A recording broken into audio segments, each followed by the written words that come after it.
listening to I'm Telling You. You're listening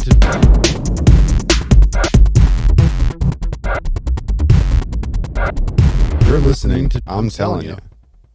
Hey fam, welcome back to yet another amazing episode of I'm Telling You.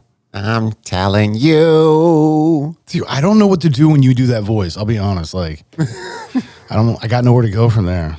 I'm telling you. Dude, Ethel works so much better for me. I love a good Ethel. I mean, come on. Especially coming out of the green room. But yeah, no, this is Philly D. Mr. Gemini. Clickety clack fact checking this JD. Yeah, and as always, we like to start our programs with please reach out to us, hit us up, send us some emails. You know what I mean? ity@directionsandmusic.org. Yeah, it's all three of us. Individually. Oh, dude, you're so racist, bro. But yeah, individually, you can hit up Mr. Gemini, GEMINI, at directionsandmusic.org. Or you can hit up Philly D, PHILLY.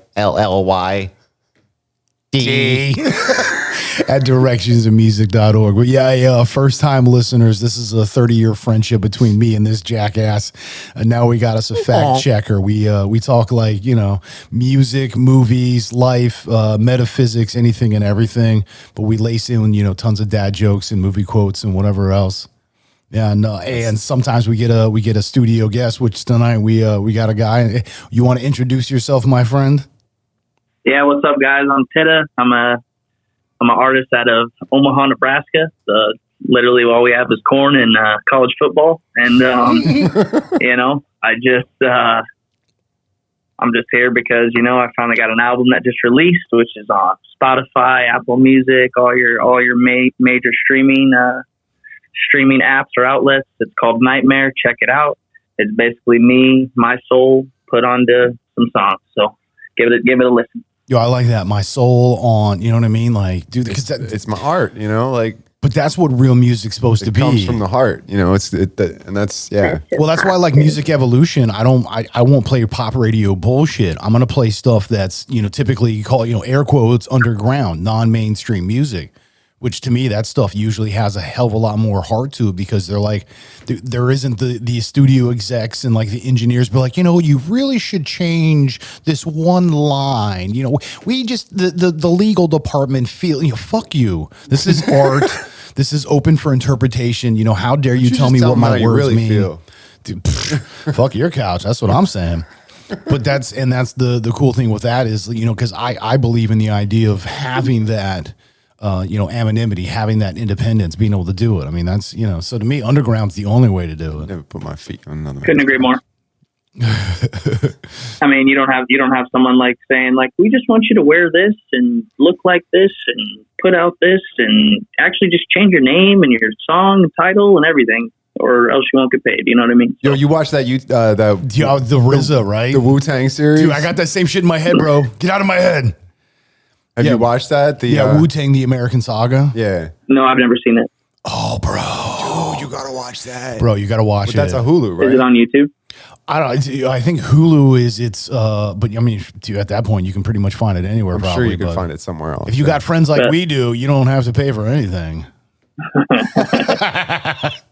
yeah, apparently that's what happened to RZA, like early on. Yeah, because he got roped into this thing. Rakim, yeah, right.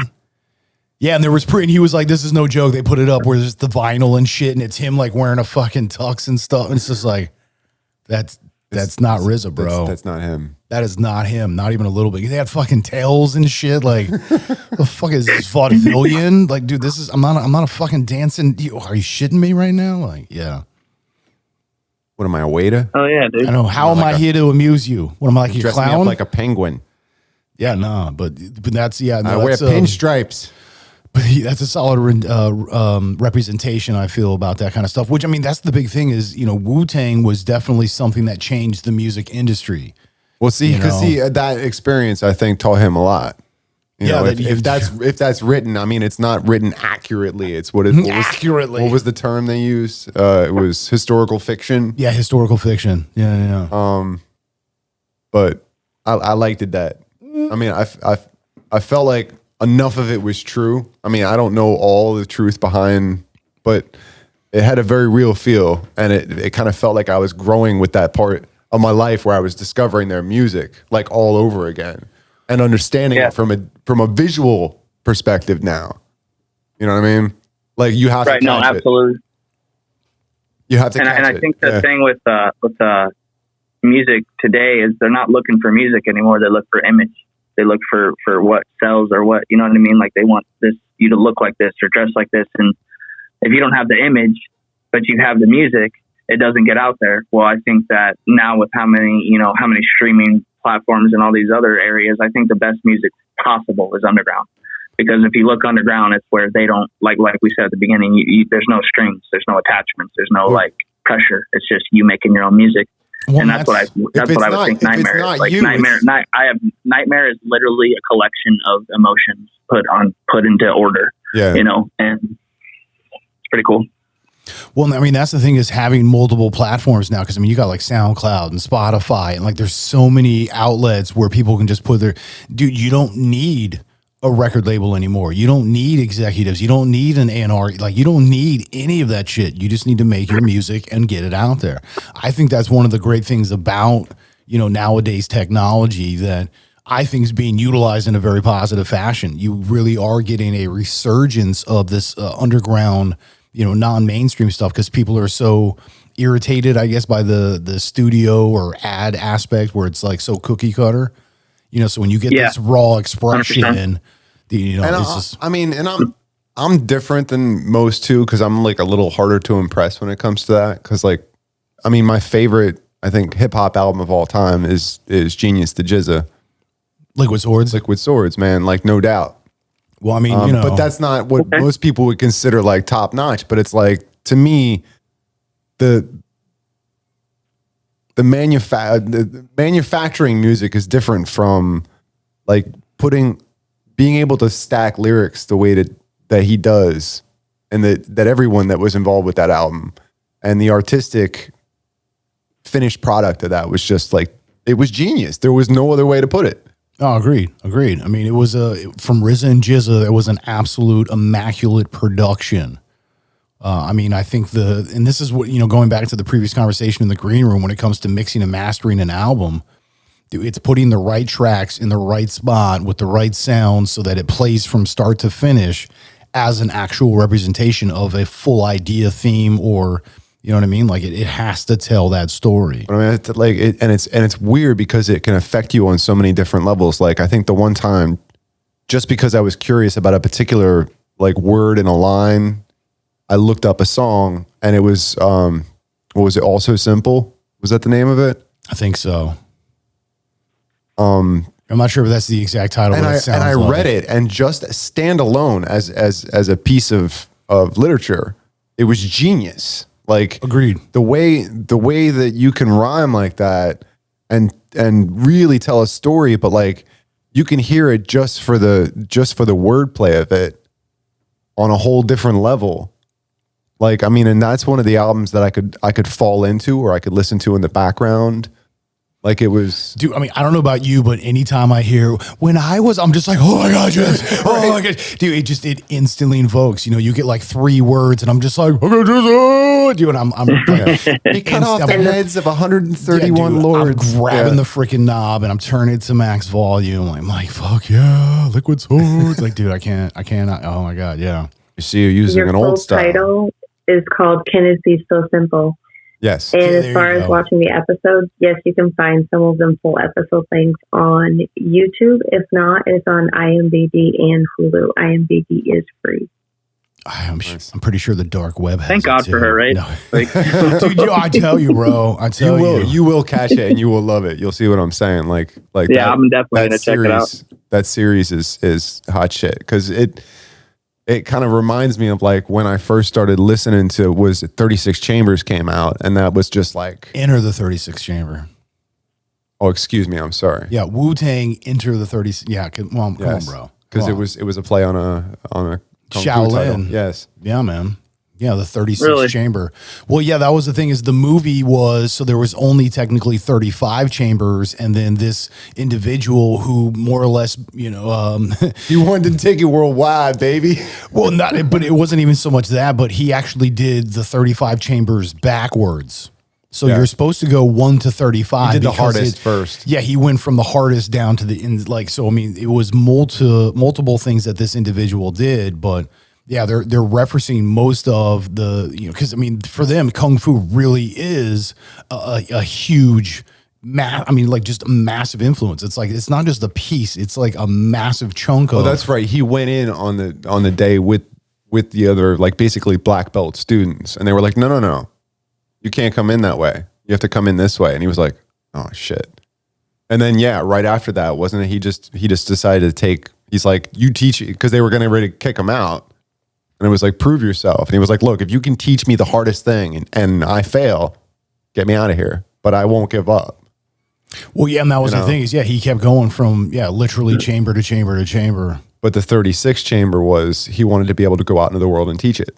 Well, yeah, he had mastered all the others, and they said, hey, you can now create your own chamber. What do you want to do? And he says, I want to take it to the world. And they're like, we can't do that. And the old time master was just like, wait a minute. So how deep is that shit? Just like Wu World Order. That's what. That's what that was all about. Like, but again, that's why that was such a massive influence. Then was like, hey, let's do this backwards. I mean, think about it. Normally, it's hey, you get a single artist, and then they bring their crew up. They came out as a crew and said, "Fuck your couch. This is how we roll."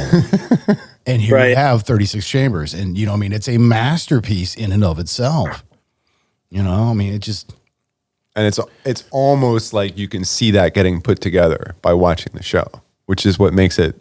It's not like something in addition to. It's like it should have been there the whole time.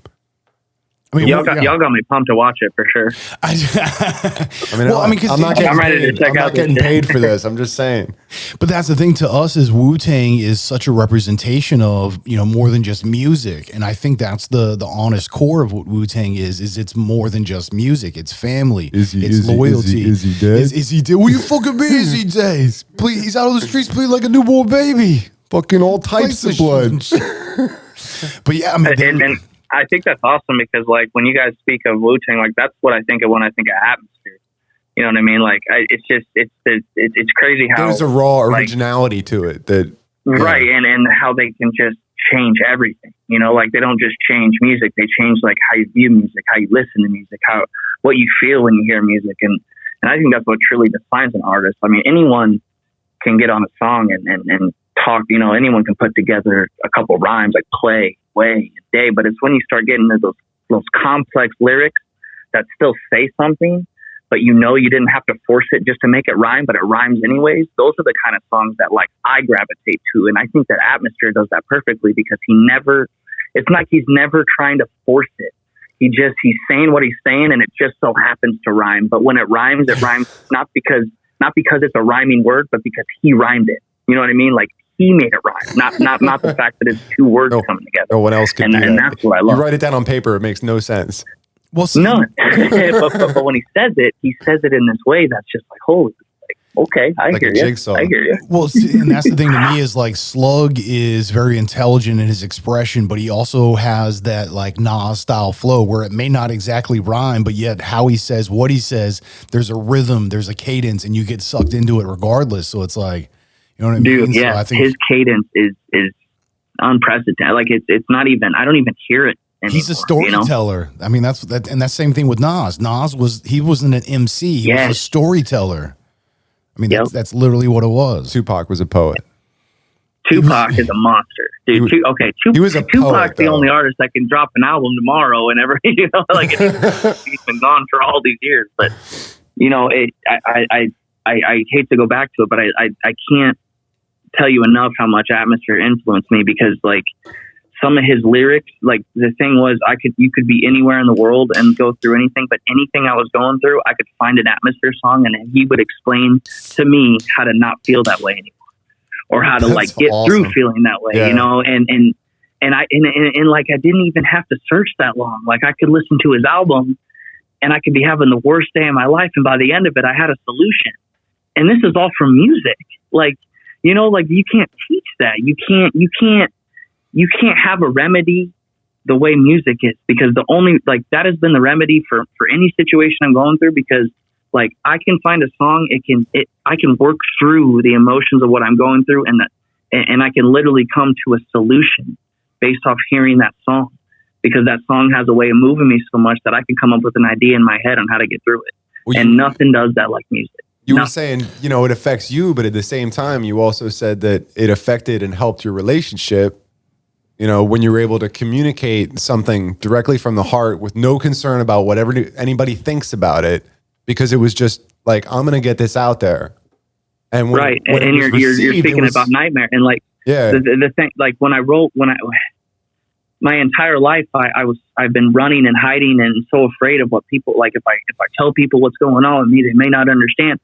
So like when I did it, and then the song that came after it, like that is a true expression of just like finding that light at the end of the, not the light at the end of the tunnel. It's finding that relief, that inner you, like, and the fact that I didn't have to be afraid anymore. And not only wasn't I afraid anymore, like I got to tell someone like the biggest fear of my life, and they didn't hate me for it. Not only did they not hate me for it, they accepted me more because of it. So that's like, God, man, dude, Nightmare is I can't even explain to you. But I mean, and I can't speak for everybody, but like when emotions into that song, when I listen to music, I need an emotional connection to it. You know what I mean? Right. Like there has to be some kind of something meaty there for me to sink my teeth into. Like otherwise I can't, it doesn't hold my attention. So like all the popcorn stuff that you hear, like I don't even keep up with any of that because I don't like it. Like I just don't understand it. Bro, I can't, bro. I'm a 25-year-old, you know, homeless, going through addiction, dude. I don't want to hear about a big screen TV in your, you know, Tahoe, or like all the women you got in your back seat, dude. I want to hear how you had an issue or a problem that you worked through and how you got through it and the people that you affected along the way. I don't want to hear about all the money you have or all that. All that's cool. That's materialistic stuff, man. I want to hear the heart of a person. And that's what I do in my music. Like a lot of my music, it stems around like a singular situation I'm going through, and I can't get through it. So I have to make a song because I don't know what else to do with it. And then and you know what I mean? And that's how that becomes that outlet for how I move forward in that situation. And dude, it's when I look at artists, man, it's crazy today because all the people that make it, they have this one box that they're in. They have to fit this box. And I even say that in one of my rhymes. I say that I don't fit any description or a box that you can fit in, because like I will never ever have someone tell me how to express myself in a song. I will never fit a box that like drugs, violence, and sex sells and all that. Dude, I'm gonna write about what's going on with me and my emotions attached to it. I need more guns, more violence, more do freaking the carnival. Yeah. Right. I mean, that's exactly.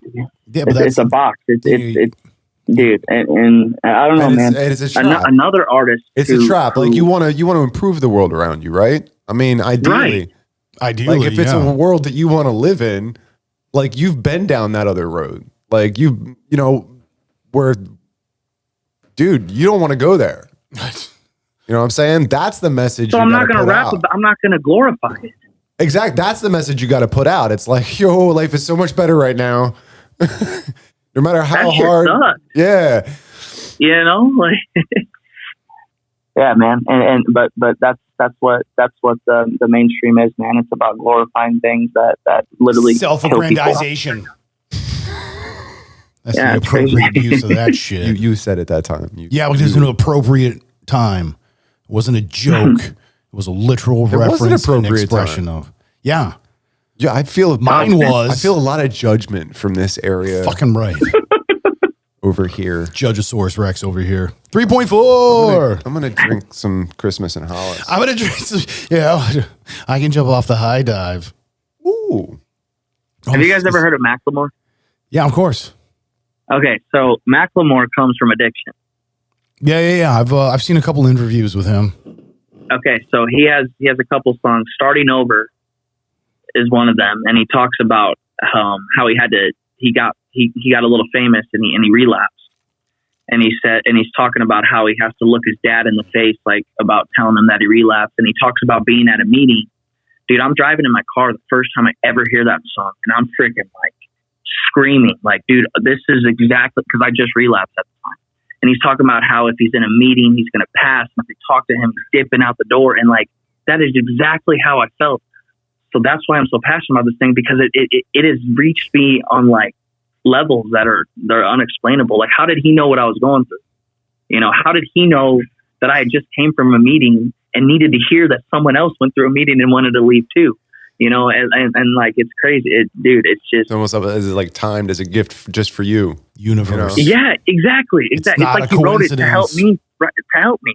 And he doesn't even help me. For your message. Yeah, right. There's no such things as coincidences. Yeah, and now I get a chance to jump on the track and make some songs. Like, so I'm a hopeless romantic, guys. I just am. I got a little bit of that. I got a little thug. I got... There's a nice mix in the album. I will say that. And there's some tough stuff that obviously I need to consider again for the first time. Now that I've heard some of the backstories to it, it's going to mean a lot more to me. Yeah. For sure. Dude, a lot of them is like, I have always had an issue with relationships.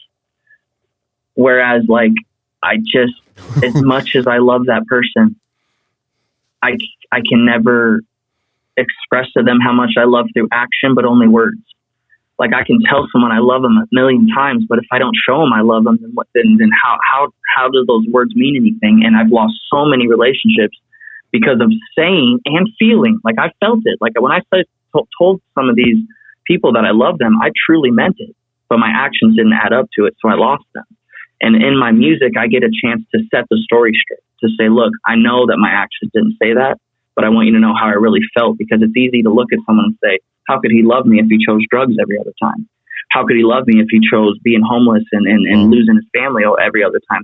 But the fact is, it wasn't because I didn't love them. It's because I hated me. You know what I mean? Like, I hated me so much that I couldn't love you because I didn't know how to love me. And that was the key there. Until I figured out how to love me, which I'm still working on, don't get me wrong. There's no way I could love you if I hate me.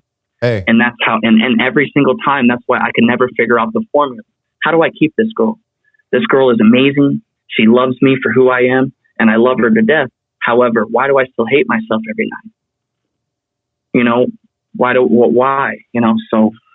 But the power that gives you when you're able to put that into a lyric and make it feel like, you know what I mean? Like, when you can get that emotion out and what that does for you, I mean, that's better than any psychiatrist visit. I mean, yeah.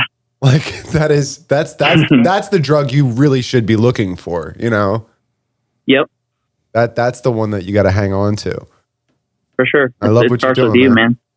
But you also possess the power of like being able to effectively communicate and paint the picture with your words that most people can't. Right. Because they didn't get the chance. They didn't live long enough. Right. And that's kind of like the route I take is like, I don't want to just make a bunch of songs about like drug use and everything I went through, but I do want to make a bunch of songs about like solutions for that and like ways out, because there, you know, what's crazy is there's so many people out here that are addicted to something and they have no idea that there's another way. They have no idea that there's that like, that's all they know is, oh, I feel sad, use. Oh, I feel mad, use. They don't know that there's other ways to channel that energy or to find, you know, and it's sad because, you know, I think the worst thing that can happen to an addict is to ever feel like they're alone, because the second they feel like they're alone and by themselves, is the only other alternative they have is to get high. And when they get high, and what's crazy is I got to a point where I was getting high and I hated it. I wasn't getting high for enjoyment anymore. I was getting high because I hated it so much, but it was the only way that I could feel anything. And it's just, there's too many people out there right now that don't know there's another way. And I just hope that at some point, if you listen to any of my songs about addiction, that you know that you are not alone. There's someone that knows the same pain you're feeling. There's someone that knows exactly what you're going through, got out of it, and didn't get high over it. You know, and that's what's so important about it, is it's not about the fact that they have this stigma on addicts that once an addict, always an addict, but that's not true. Like, the fact is we do recover, We find a way to recover. It's sometimes slow, sometimes fast. I'm a chronic relapser. I've gotten clean hundreds of times in relapse, but now I no longer feel like I'm alone. I know that there are people that have the same problems as me, that have the same issues, that have the same thoughts, that want to get high, that their only outlet is that, but they lean on each other. And it's beautiful, man, because dude, the second you don't feel like you're alone and the second you feel like there might be an alternative is that start that you need to finally get out of the grips of addiction, man, because dude, it is a shitty place to be in, man. When you are using against your will, when you get high because you have to, not because you want to, that's when everything changed for me, because it wasn't no longer about getting high with my friends. It was getting high so I didn't kill myself. It was getting high so I didn't just end everything. And I don't ever want to get back to that dark place again, man. So I just hope that anyone knows that you are not alone, dude. You're not. There's someone out there that you can talk to that knows what you're going through. They may not be able to have every solution for you, but I guarantee you they'll lend you an ear and a shoulder to cry on if you need it. And sometimes that's all you need. I know that's what I needed. And I finally got that. So. Yeah, it sounds like he could benefit from watching The Last Shaman. Oh, for real. Yeah, but I mean, there's a movie called The Last Shaman. You would you would like that. I'll send you that on the backside. That's an important message to put out there. You know what I'm saying? Like keep doing what you're doing, man. Fighting the good fight, because if you can sneak that in there, especially if it breaks the bars. You know what I'm saying? Was that a pun? Was that then it gets more attention. Was that a rap pun? Break the bars. That's exactly no. It wasn't a yeah. It was a pun. We'll call it a pun. Yeah. He knows what I'm talking about. You know what I mean? I do, brother. You can break the rhyme because it's needed. Yeah. Right. I feel you. Called poetic license. Lisa. I don't even have a poetic license, Lisa. He's right. He's right. I don't even have a permit. Fucking love me some weird science. Sorry. The fact that my head is halfway up my ass. I'm perfect. Yeah. But what do you mean? Break the bar, break the cycle, break that thing that you never think that you can break from, because we're all just destined to do this because that's what we are. And you're right, man. And I think that exact idea speaks to more than just what we would call chemical addiction. There are people that are addicted to having attention, or I mean, it doesn't matter what the continuous act is that perpetuates this cycle of self-loathing, but any and all of that really comes down to what could be clinically, defined as addiction.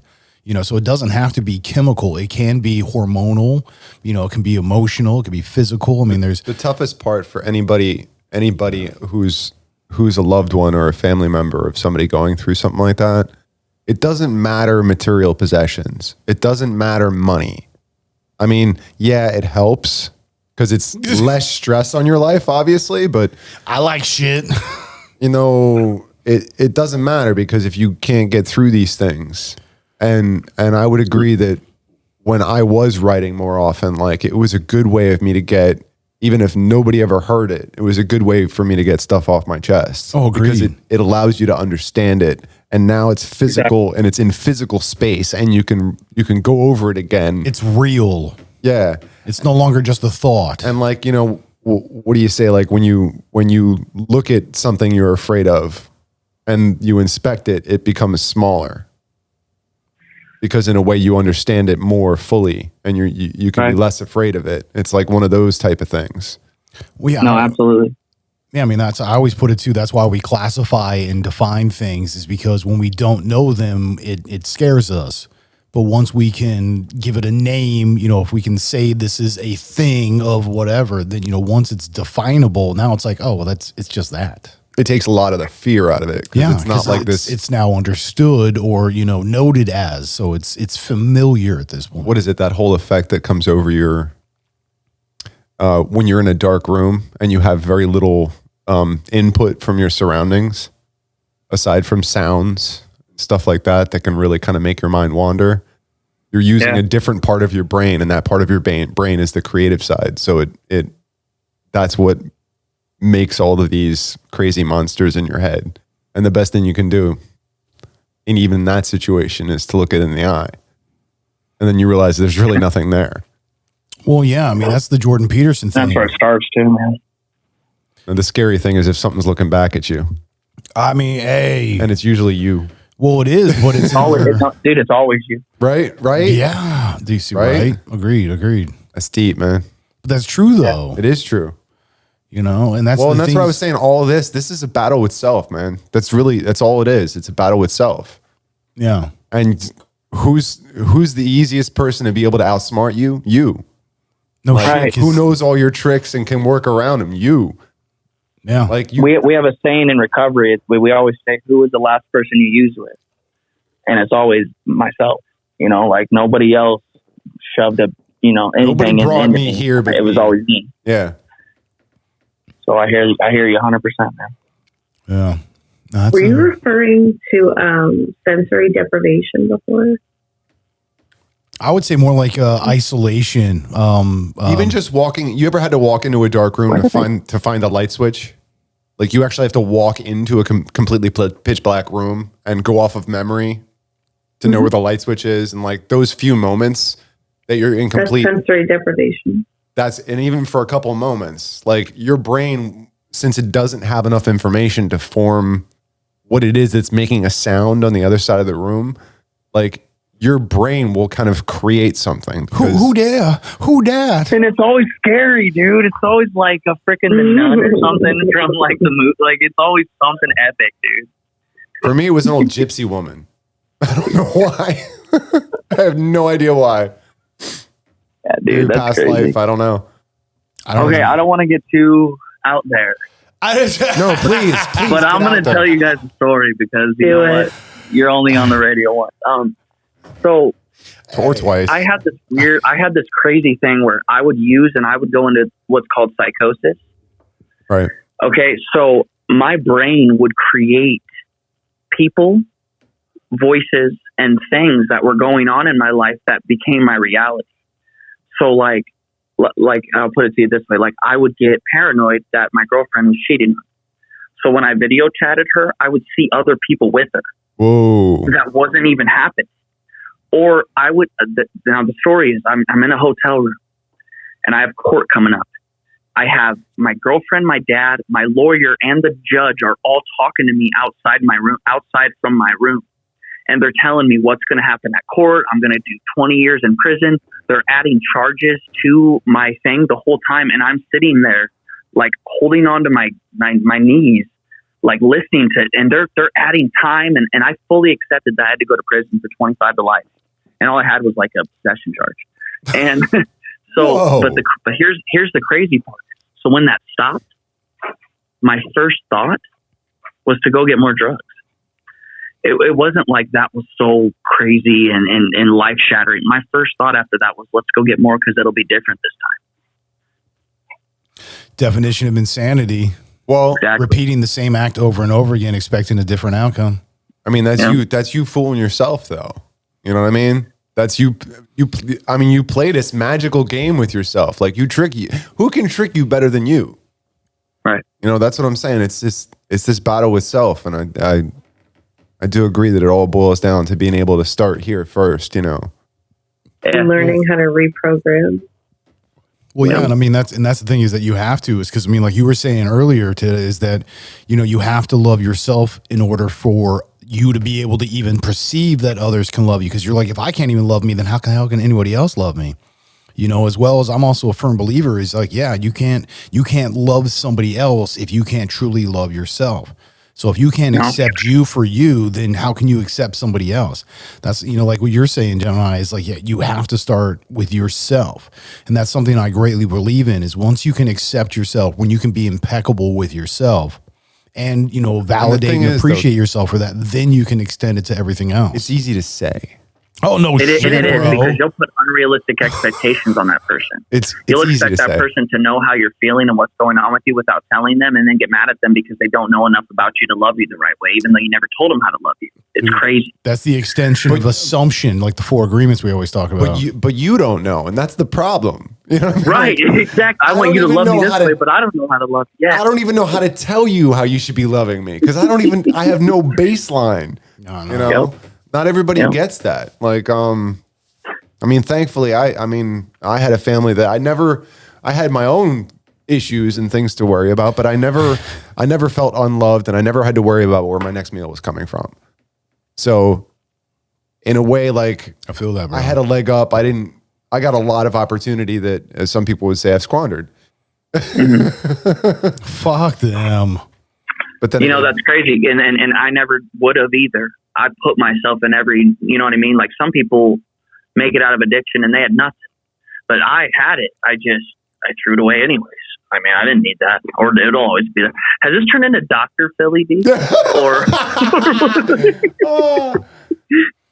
I mean, I do have a psychology degree. I mean, minor. Yeah, but I use that to but I use that to help solve myself. I mean, that's where I started getting on my journey with myself, and started questioning and becoming impeccable. And I mean, that was when I started asking myself the harder questions, but then also answering myself impeccably as possible.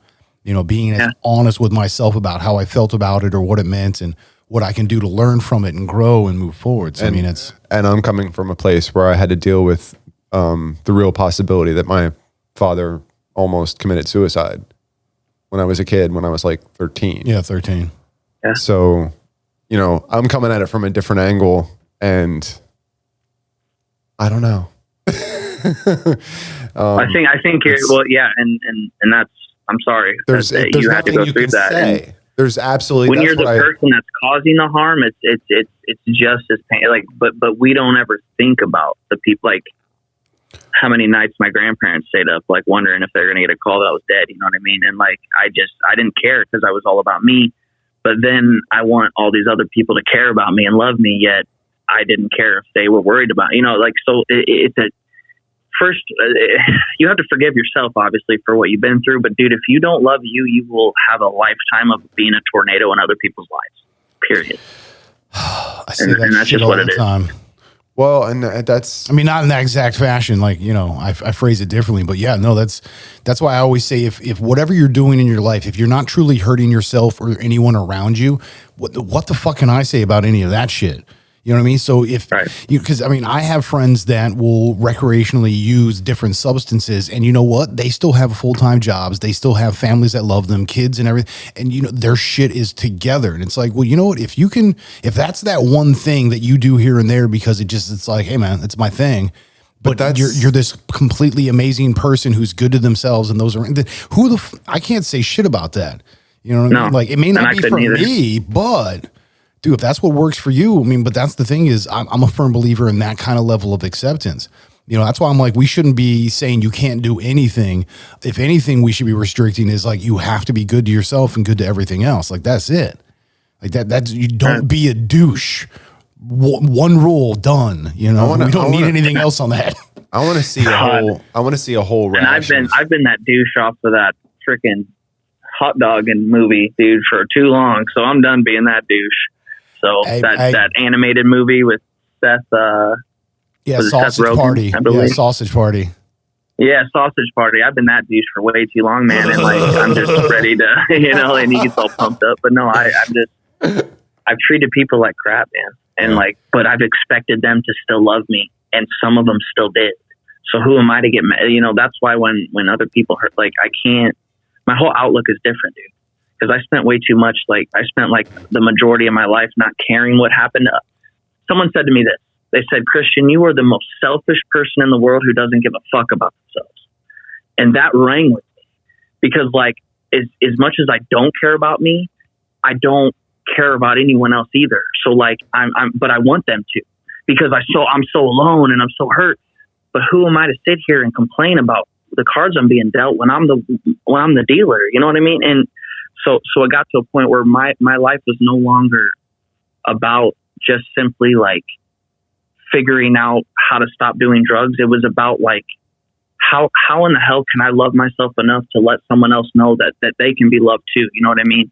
And not just loved in the sense of where they have to like love other people, but how can I let someone else know that they have to love themselves first? And it's been this battle with me, man, because I'm such a codependent person. We don't talk about codependency enough. Like, I need somebody else in my life to feel validation. Find new So and how in the inventive hell ways could of I getting ever- all of this in music form, and that's what you have to keep doing. because Dude, I know. And then, dude, I'm telling you, bro, even if like, 5 people are listening, I mean, that's seriously, it's, and the reason I said that, to go back to the quote that you put me on, the 5 people listening, was I said, this is doing something for you and I that I don't care if it never goes anywhere. That's why I said you and I already helped each other and So ourselves. fuck the haters out there. Haters gonna hate. No, I'm hate, sorry. hate. That wasn't plural yet. Fuck the Right. hater out there. fuck them three haters, dude. Fuck them. Well, but so we only know of one hater because they've actually reached out. We One's might actually have been more. outspoken, but yeah, I don't we know. might You're have right. more if we're lucky enough. If a tree doesn't fall in the woods, I'm not going to hear it. That's what I'm saying. Right. But yeah, no, once you have haters, that means you've made it. Because, once you've done something where people have to bitch about you, then it's just like, oh. It's true. I'm just trying. Right. And at the end of the day, dude, I have been, like I was telling Philly, like I got some stuff going on. Like, dude, this conversation alone has helped me more than I could ever explain to you. So, like, that's the main thing. Like, that's what it is, man. It's not about that. It's about, like everything we're talking about, man. Like, having this conversation with 3 people that, you know what I mean, is more plentiful and more rewarding than 15,000 people listening to it. Because at the end of the day, I'm going to go to bed tonight clean. I'm going to go to bed tonight feeling better about myself. And I'm going to go to bed knowing that a couple other people understand. Not only that, but more so than like our usual recordings. It's like, this may spark a conversation that people turn us back down to 1 and they just talk. And I've said many a time, that's exactly what I want to happen. I want this to initiate a conversation.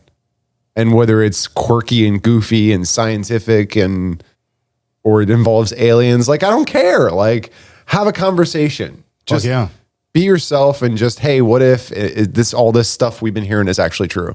Do legit just bullshit with one another. Like, push the limits, have fun. And just have a fucking conversation, man. Or stuff like this. Well, we've had our episodes. We've had our episodes where Philly D was going through some stuff, and I basically was at a place I got where a call on Valentine's evening. Yeah, well, and my literal expression was, I'm okay with not being here anymore.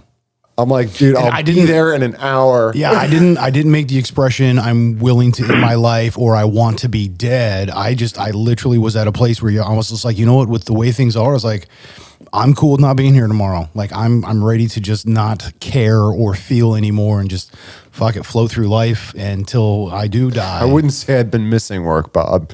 Yeah, no shit, but and I mean, I was just, I needed to just say that and get it out. And so I called him and said that, and he's like, I'm on my way. And I was like, all right, cool, whatever. I was like, I'll be home in a little bit, but we spoke for 5 minutes before I went, turn the mics on. Yeah, that was the first time. This is why we're here. Turn the mics on. Let's do it. And that was literally the first time he was ever the one. Because normally I'm like, bro, can we get the show on the road? Like, the mics are set. Let's rock. Can we start recording? And he, for the first time, was like, let's go. Let's get this shit rocking. Turn the mics on. Let's get it out. Oh yeah, he's like trying to grab he's just like, I know where this goes. And he stepped right the fuck in. He's like, I'm doing this shit. That's a brother, man. Fuck yeah, bro.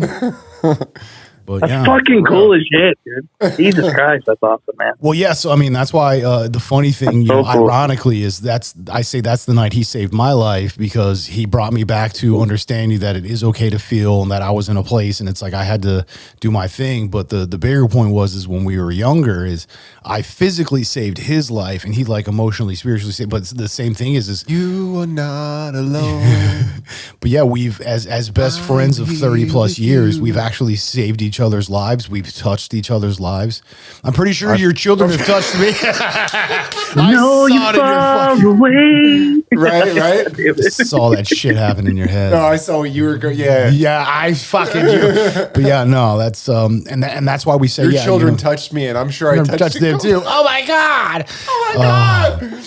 Yeah, School of Rock. Yeah, if you don't, we quote movies hard as shit, but yeah, no, that's the beautiful thing about why we really want to do what we do, because it's not only just like getting that conversation to happen. It's not just sparking that like, oh yeah, I got to turn this down. They just said this. Let's talk about it. It's really more about touching yourself to the degree that it's like I can be in touch with myself instead of just I touch myself, none of that shit. I heard The Divinals? What? Yeah, but you can actually like love yourself, which means then you can extend it out externally and love everything else around you. That's why we always end our shows with "Be good to yourself, be good to everything else," because it's just like Be good to everyone else. Yeah. But yeah, and that's 'cause that's what you should be doing because you got to love yourself first. And you have to remember that part of being selfless starts with self, and you have to be selfish in order to be selfless. That's absolutely true. Damn. I say that shit all the time. I mean, you can't. That's the only way to be selfless. Fill Is you someone have to else's be cup if yours isn't full. You know what I mean? Like, Right. That's the You whole gotta lot. overfill yours And there's so no- it spills into all the other cups. Yeah. there's no reason why you're not worth it. And you're the only one you have to convince. And that's the weird thing about it. Like it's such a strange. It's so weird. It's so weird. No, like So wait, even that phrase where it's like love your neighbor like you love thyself, nobody thinks about the second verse. You're supposed to love yourself first, because how can you love your neighbor better than you love yourself? Yeah, no shit. Exactly. well, maybe that's the problem with the world. So 23 seconds ago, they don't finish it off. There's no happy ending on any of it. I feel so good. I'm sorry. Is that an extra $50 plus tip? Love how she doesn't say anything and then she just drops this like emotional bomb and then just mutes it again. Like, Oh yeah, no. This is what JD is good for. She inserts appropriate facts, information, and mic drops.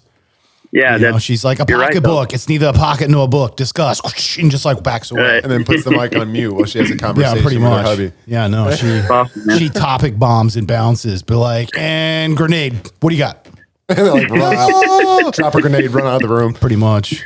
Duck and run. Yeah, no, it's it's what we do. So what here. are your guys' favorite? Like, if you had to pick one, like if you were stuck in a car for the rest of your life and you could only listen to one song, what would it be? Oh, dude, none of them because it would ruin my favorite. Urban Dance Squad routine? Yeah, I can answer that question. Okay. There's a lot, but there's one I can listen, and it's 14 minutes long, probably because there's so many different people in it, but I gotta give it up. Rapper's Delight. Dude, Is that the hip that's- up? The hip right. Don't stop. But you know what? It's hard to say any song because any song can Now get I so annoying. am Wonder Mike, and I'd like to say. Or wait, is that the wrong one? No, that's right. You'd like to say hello. Well, yeah, no. So you make that point in How I Met Your Mother. They have a tape deck in a Fiero, and it's the Proclaimers, the 500-mile song. Where I would, and it's just, and the tape will Over never and come out, over. so it just keeps playing. It's side A and side B, so it's just over and over God. and over. That's like a little slice of hell right there. Well, so there's a scene where they're showing a flashback where Especially if you like this song to begin with. where the two Right. guys are road tripping, because it's like spring break college or whatever, or third Thanksgiving break. So they're like driving across because they're like one's going to Ohio, the other one's to Minnesota. So it's like, hey, I'm on my way, And he gets in the car and it's just like this song just keeps looping. He's like, he's like, don't worry.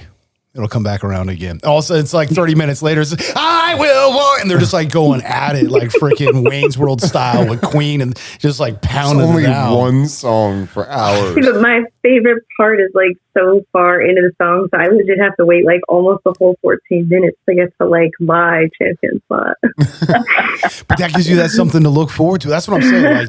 Like, so yeah, you might get to a spot where you're like, fuck, I can't listen to this. Well, then turn it off. And then all of a sudden you're like, you know what? I can't, I can, I need to turn it right back on. It'll happen, man. So like, Yeah, wasn't it Tommy? Mine would be Incubus Dig. Okay.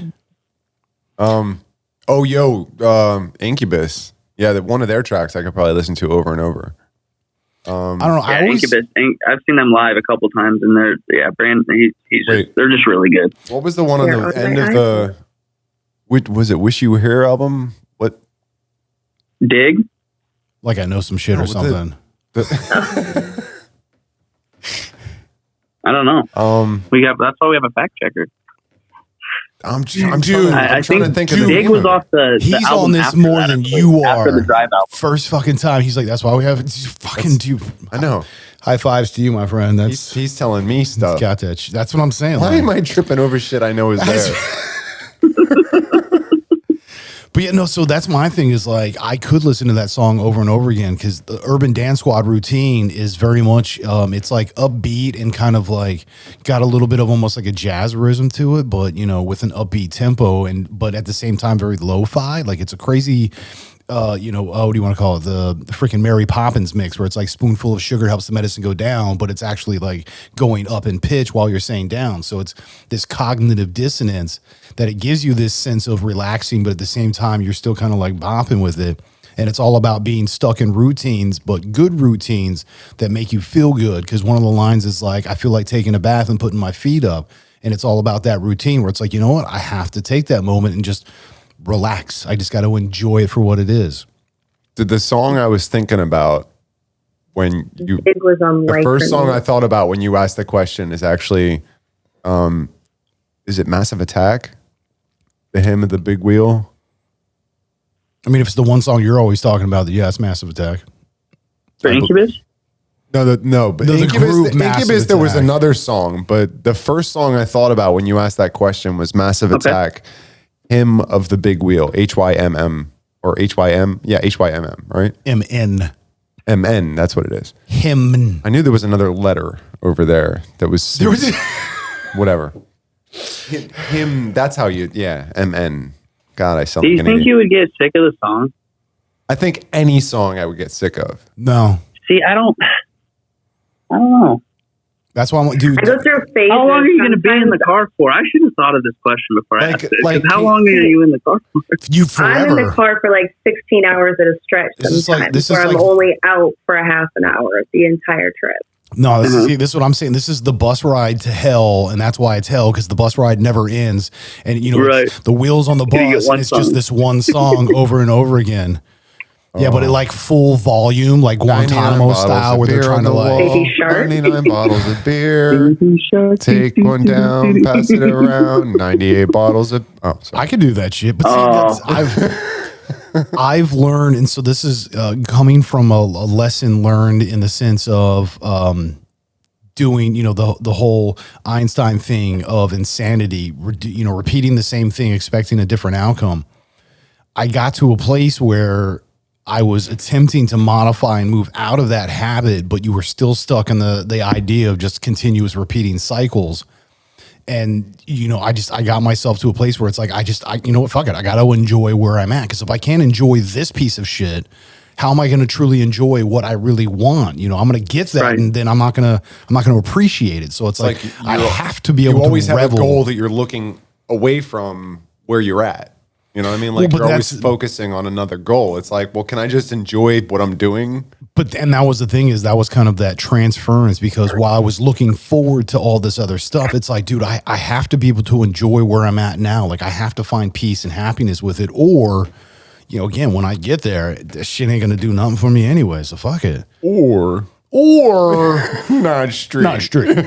So I mean that's See, and I had to change that saying to like knowing what the outcome would be, anyways, and still doing it. You know what I mean? Like that's what's so crazy is like it wasn't doing the same thing, expecting different results. It was doing the same thing, knowing what was going to happen and doing it anyways.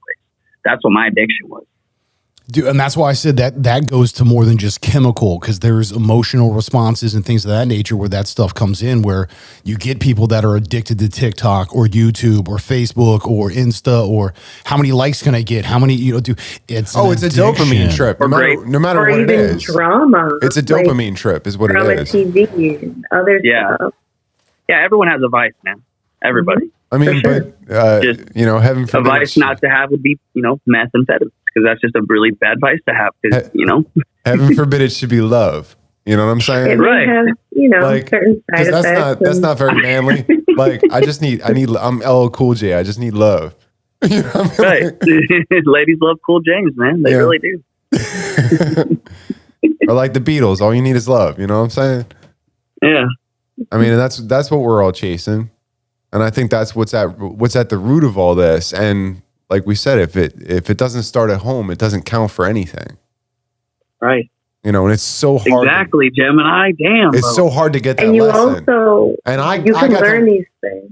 I got to learn it through my dad, which was different. Yeah. You know, I got to learn it in a different way because I hit rock bottom when that happened, but I had to be strong. You know, I had to see him walking in after all this had transpired and having to give him my honest opinion, even though it hurt like hell. Mm-hmm. You know, and that's, man, like I grew up that day. You know what I mean? Yeah. Unwillingly, but What had happened was, I mean, that's what had happened. yeah, man. I'm saying there's no ifs, ands, or. But see, in this, I think this goes back to when we were talking about music and how you try to force it sometimes. When you're not forcing it, when you're just being open to that moment, all of a sudden, that's when things just kind of happen. Yo, just like everything else we said, it's like, isn't it like getting out of your own way? Pretty much. I mean, allowing yourself to be, okay, is this going to be weird? Are people going to think differently of me if I say this? Like, you have to just let all that go. pretty much. Because this is your art. This is how you get this out. This is how you express. This is, you know, you can't tell me what is it? You know, I can be wrong about many factual things, but I can't be wrong about emotions. Mm-hmm. It may not be something you understand, but I can't be wrong about emotions. They're mine to have. Well, that's why I say everybody has an opinion and it's a valid opinion. However, it doesn't mean that I have to, value your opinion. I can at least validate that you have one and that you're entitled to it. Doesn't mean I got to agree with that shit, but I at least have to respect the fact that, hey, you're entitled to have these feelings just as I am, and they can be the same, they can be different. It doesn't matter. I don't have to agree with you, but at least I have to validate your human experience. Agree to disagree. Yep. Yeah. Well, yeah. I mean, I think that's a great way to say it. And I agree to disagree. I agree with the agree to disagree. Here, the eyes have it. I don't know. Ay. You know shit. Well, we're getting close to that time anyway. I mean, that's. But it's so strange that we got deep there for a minute. I don't know what happened. Did you? Yeah. Like we're all like best friends. Did we just be? I don't tell this to anybody anymore. So. But now you're telling it to everybody that listens to us, which not that right. that's, Well, not that all that's three a of them. huge So, crowd. Hey, It is growing. We have a worldwide audience at this point. Well, Dude, hell yeah. No, we've had people listen to us in Sri Lanka, Madagascar, Australia, Finland, Czechoslovakia, Canada. We speak truth. Well, dude, no, I again, going back to the whole slug thing and things of that nature, there is a rawness and honesty in our impeccable actions. We attempt to speak as intelligent as possible while still being complete jackasses, of course, but there's an honesty in our expression. And I think that's the core of our gift, as we would call it. We want to see other people do this for themselves and others. How much has really changed from the time we turn on the mics? I mean, not a whole lot. It's just that we're more cognizant of the fact that there's mics on, but... You are. But I'm saying before that, constant reminder. Before that, it was just a conversation. Has it really changed? Because this is what we do for each other. Correct. It's no different to bring somebody else in, and everyone's my brother or sister. Yeah, I wouldn't think twice about listening to anybody's problems and talking through it, because I know from experience that that's how you work through things. Fuck yeah, that's man. one of the ways. I mean, dude, this has been like, guys, this is high five, dude. You guys are slap fucking, hands. Seriously, man, like you guys are really cool, and I won't blow a bunch of smoke, but just know that this is one of the most genuine conversations I've had ever. So I really appreciate you guys. That's what we do here, man. So we appreciate that. Thank you for getting us and being a part of it. We're going to either way be following you now because you're part of the family. So. Oh, dude. I mean, I pump them out like crazy. I mean, that's the thing is on the backside, support wise, like we all throw each other around like, yo, check this out. Hey, if you got anybody that's into this, because, I've had a couple of different posts where it's like, hey, we're looking for new music. And I'm just like, here you go, guys. I want to bring that dude. Who wants to put their shit together? I seriously want to bring that dude, Dano Art, on. Hey, well, that's another conversation we had on another time. Yo, you got to look this dude up. This dude does artwork on whiteboard. Yeah, we gotta It's freaking hilarious. But anyway, if you stop talking. if you want to continue the conversation, please hit us up at ity@directionsmusic.org if you want to get all of us, or if you want to hit us up individually. I didn't know if you were going to take over. You can take us out, number 2. You can hit me up at GEMINI@directionsmusic.org. Bleep, borp, bleep. You can send someone in to torch me. I mean, don't type the bleep or bleep. That's directionsmusic.org. It stops right there. But yeah, no, you can hit me up, PHILLYD at directionsmusic.org. But yeah, I gave him a D. I'm telling you, with Philly D. This is Gemini. Clickety clack fact check of Miss JD. And our guest. Titta, thank you guys so much. Word. Yeah, we and family, we appreciate you. Thank you so much for stopping by and checking us out. And as always, be good to yourself, be good to everyone else. Much love. Peace. Peace. Peace. Peace.